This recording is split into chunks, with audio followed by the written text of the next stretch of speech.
Science Podcast. My name is Tyler Bublitz, and welcome back to Christ the King Sunday, the Reign of Christ Sunday, for the week of November 21st, 2021. I'm excited to have you here. I'm excited to get into this week's podcast, and I'm excited that this is the last week in this year's church year. This is the final one. We'll be in John this week. We do have 6 readings this week, but this is kind of a fun, interesting Sunday. This is a Sunday that came about during World War II, when the Pope of Rome thought it was appropriate to remind the people, especially in Italy, that Christ is still the king. Christ is still the one who is in control.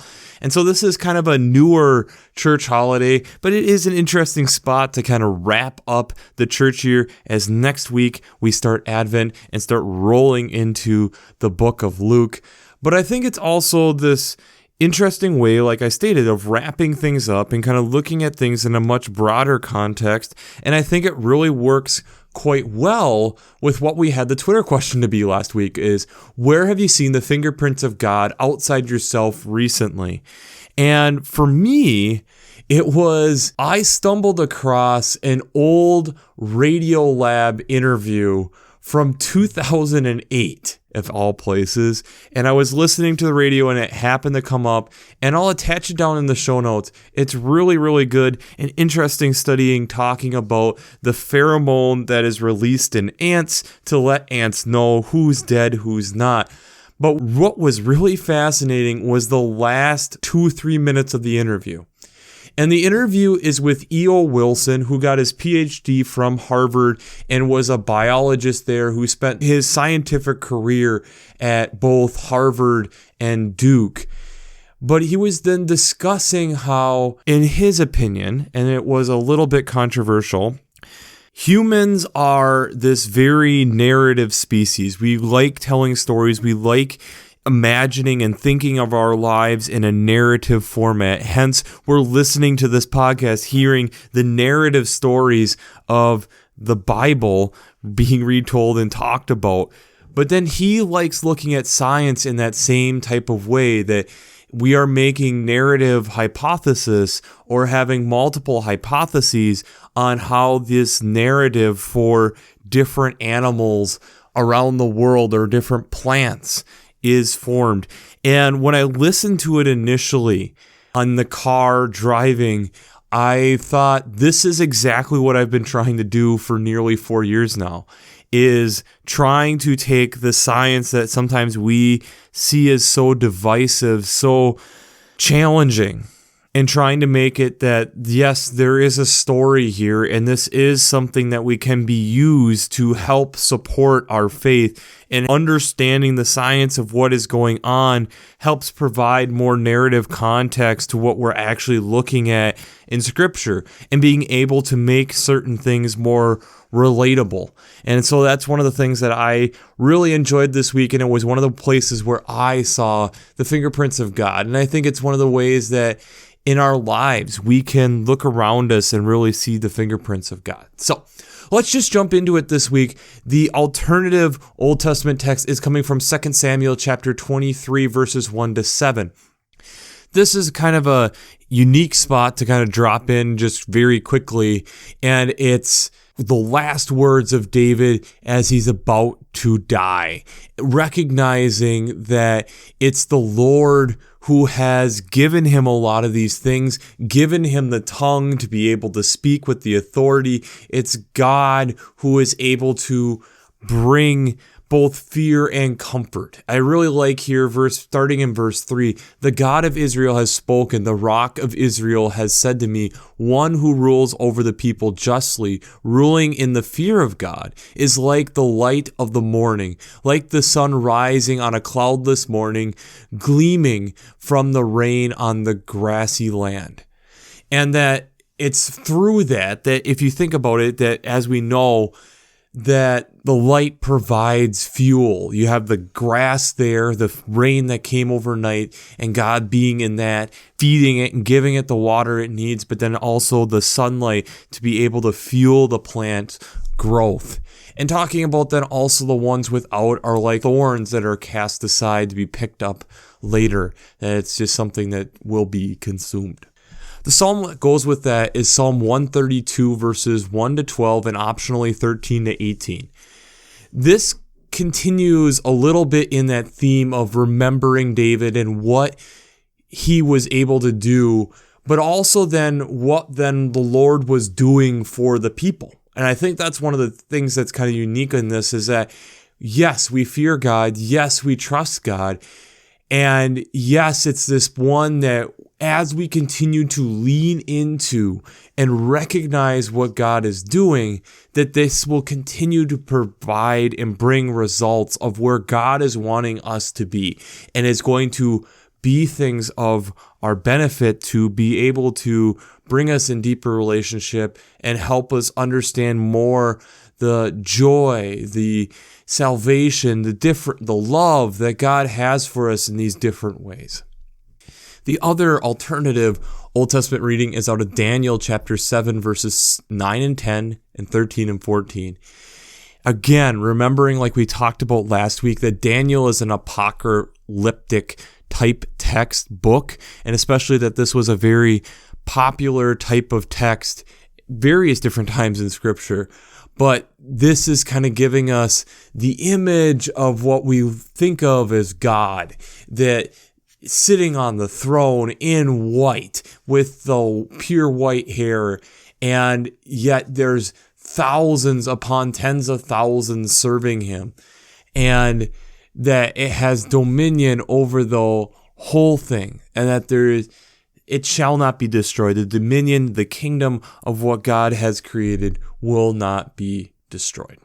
The psalm that goes with that is Psalm 93, all 5 verses of it. And again, this is playing into that idea that God robed is girded with strength and established the world, and it shall not be moved. The throne is established from old, an everlasting God, and how God still is in control of what is going on, and that this then is something that deserves our praise. The New Testament text, the second reading, is from Revelation chapter 1, verses 4b to 8. And again, this apocalyptic end of times type of text. But remember, Revelation is not a book necessarily talking about the end times. It's a revelation to help provide the people of Israel hope. And that here you have Christ being there, that the blood was shed for all of us and has made us welcomed within that priesthood of believers, that we shall live forever because of this. And that this is them bringing people together, and also remembering that Christ, as it was saying, that God is the Alpha and the Omega, the beginning and the end, the one who is, who was, and who is to come, this everlasting God. The gospel text is out of John chapter 18, verses 33 through 37. And this is quite a unique spot to be dropping in. This is during the crucifixion week of Jesus. Pilate has Jesus taken aside, asking him if he is the King of the Jews. And Jesus responds, "Do you ask this of your own, or others telling you to ask me?" And Pilate is stating, "I'm not a Jew, but you're having these people giving you over to me who are stating that you are. What have you done?" And the powerful verse here coming from verse 36, Jesus answered, "My kingdom is not from this world. If my kingdom were from this world, my followers would be fighting to keep me from being handed over to the Jews. But as it is, my kingdom is not from here." Then in verse 37, Pilate responds, "So you are a king?" Jesus responds, "You say I am a king. For this I was born, and for this I came into the world, to testify to the truth. Everyone who belongs to the truth listens to my voice." And this is where we end this text. Kind of an ambiguous spot to kind of be thinking about, but also remembering the power of God, remembering the power of what Christ has done, and remembering that the kingdom on which God is working in and living in and working for is a different kingdom than we necessarily look at. And that's something we're going to dig into a little bit more this week. But before we talk about how faith and science come together this week, we have to do our shameless plug. Working Preacher. If you haven't checked out Working Preacher, I'd highly recommend it. Between their Sermon Brainwaves podcast, their commentaries, their discussions. Since I'm not an ordained minister, I use them on a weekly basis to be able to help give me some direction for this podcast. So if you haven't checked out workingpreacher.org, I'd highly recommend it. I would also highly recommend checking out the Revised Common Lectionary coming from the library at vanderbilt.edu. I really enjoy this because not only are all the texts in a great laid out spot to be able to look through them, but I really enjoy having these different things along with to kind of give you some different ideas on how to look at these texts. Prayers that might work, art that might work, hymns that might work, the colors that you're looking for, other versions of these texts. It's a great resource. So if you haven't checked out workingpreacher.org or the Revised Common Lectionary coming from the library at vanderbilt.edu, I'd highly recommend checking out both of these resources. My kingdom is not from this world. That really struck me this week as I was thinking about and contemplating that and trying to wrap my head around what does that really all mean. My kingdom is not from this world. Especially remembering back to last week where Jesus is ridiculing the disciples looking at the big stone buildings that are around Jerusalem and admiring the temple, and him talking about how that's all going to be destroyed, and especially coming out of Mark, knowing that this may have been written during that destruction. But I think it also reiterates, what world do we live in? Do we live in the world of what we see right now, what we know in quotes right now, the human created world in which we're in, that humans have made, and that this is the way that we interpret and look at and think about this world? Or do we live in the natural world where we're going through seasons and change and recognizing that in that there are things that are going on and changing that we need to be aware of? Are we letting ourselves be part of the broader creation? And then I think there is even one beyond that I think is hard for us to explain, where Jesus is talking about potentially this world beyond our sight with angels and the spirits that we hear about being cast into, and demons being cast into swine and different things throughout the Gospels that we hear about being taken out of people. Is this a world that Jesus sees that we just don't? What does he really mean? In my opinion, at least what I think Jesus is reiterating, I think especially, and the people who are coming up with the texts were thinking about, was, are we getting consumed with the human constructed world? Especially coming off of last week. My kingdom is not from this world. He is not wanting to state that he is directly a king, because how they're interpreting king is not what he is here for. Remember, this has been a promise that has been laid out for generations for these people. And so here he comes, and it's not quite the way that they expect. And we'll get into that a little bit more here in Advent. So what does this all mean?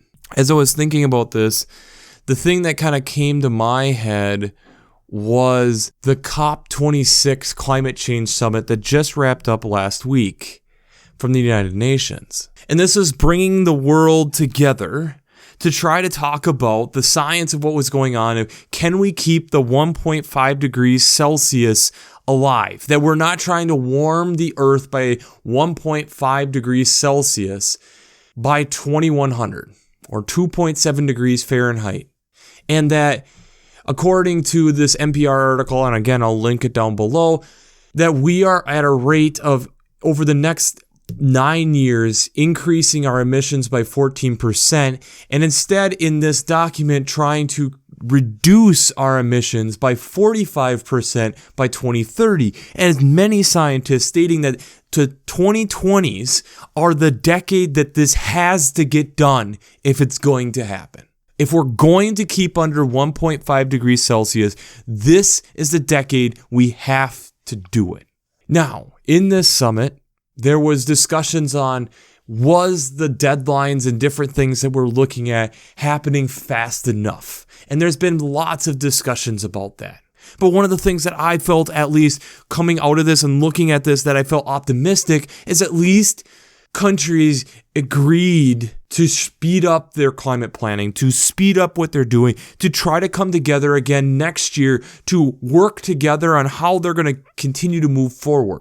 Now, in this, as a world where we willing, especially me coming from a very developed nation, looking at potentially giving compensation to countries that are losing, especially in the developing world? No. Did the world agree on phasing out fossil fuels? To an extent, but there was some language that was changed right at the end that made it, yes, a weaker document. Was it that the wealthy countries providing funds to different countries that have been directly affected by climate change? No. But what was the positives coming from this? The positives coming from this was at least that you're having major world powers like the United States, like China, who are contributing the most to these problems, saying we have to address this and we have to lead in this. Now, being a United States citizen, I think there are things that I'm already seeing that I wish we weren't doing, that I feel like we can improve upon better, but that's another discussion for another day. But what is this? This is recognizing the place in which we're in, recognizing the beauty of what we have, recognizing that as much as we know as a species, we don't know of another place that we can go. This is the place that we can do work. This is the kingdom that we can understand. Have gotten consumed, some ourselves, with the kingdom of human beings, that we've maybe overlooked the kingdom of the world as a whole. And taking steps now of we are realizing we are getting our back up against the wall, and that if we're going to do something, now is the time.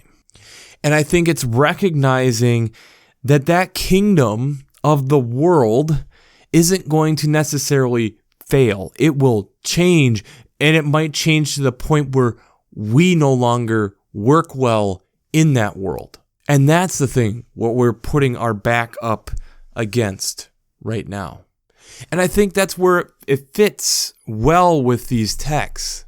It's understanding that in a lot of this, we have created and put ourselves in these situations, and we can only go so far. We can help in so many ways to try to help reduce that curve, but in the end, we aren't in control. In the end, as much as we can do, we can try to work as much as we can, but there's still things that are out of our control. It's our recognition now of that is happening. Our recognition that we are impacting how things are changing, and maybe we can try reversing some of that, but it's going to take a lot of work. I think about, especially with having this text of Pilate and Jesus there. When did the people around Jesus, the followers of Jesus, recognize they messed up?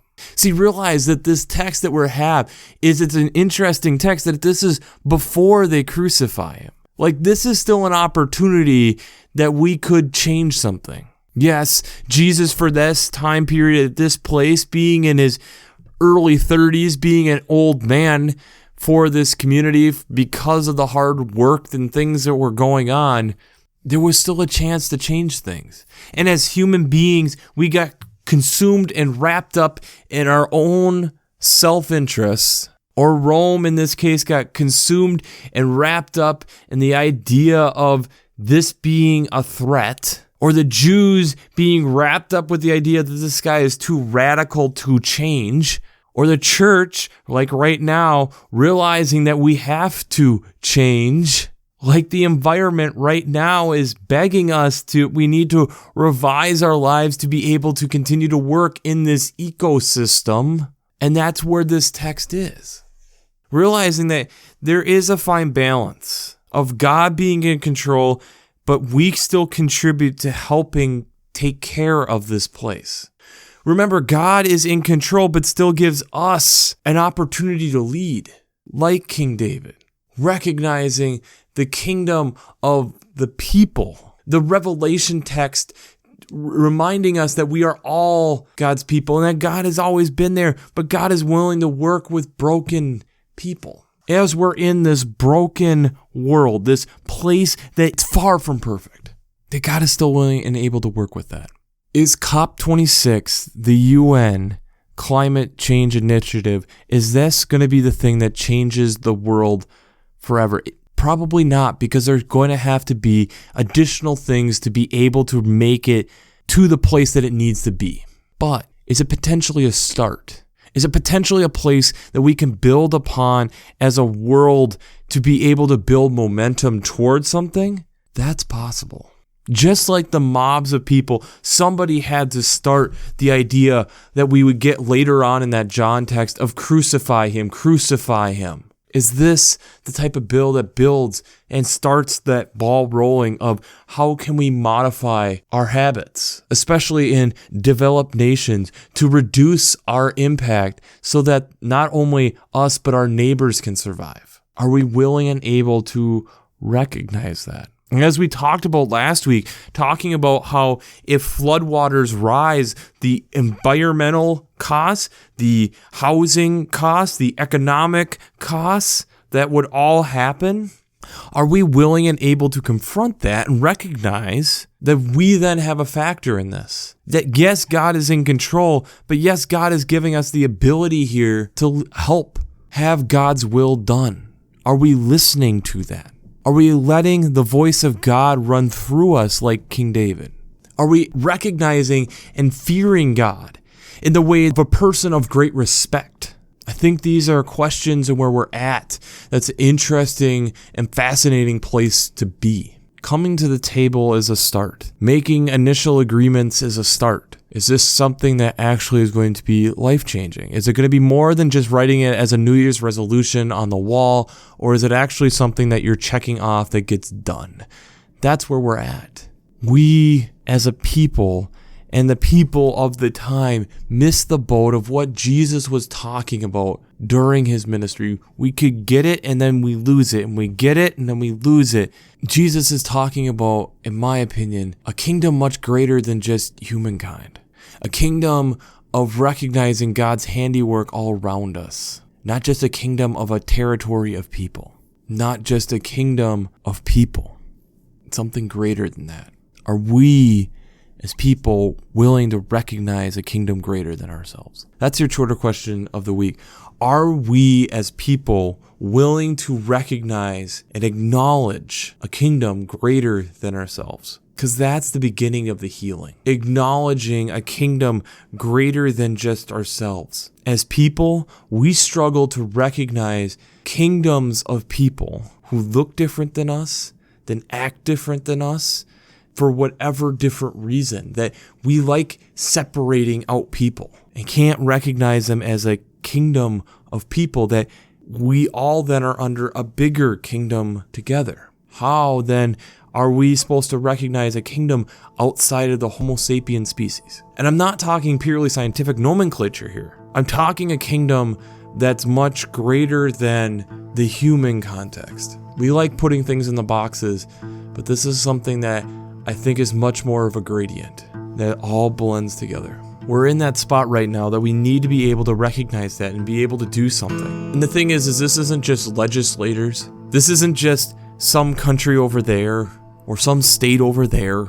It's all of us. When I look at these texts and look at how abundantly these writers are talking about in terms that we can understand creation and different parts of it, be it the clouds, be it floods, be it rains, be it grass. Let's acknowledge then the kingdom that's greater than just ourselves and realize that this is something that we need to be able to take care of, because now that kingdom is depending on us to listen to the voice of God on how we're going to take care of it. Otherwise, we won't be part of it. So, we'll wrap this up as we always do. I pray God blesses you through your faith and amazes you through science.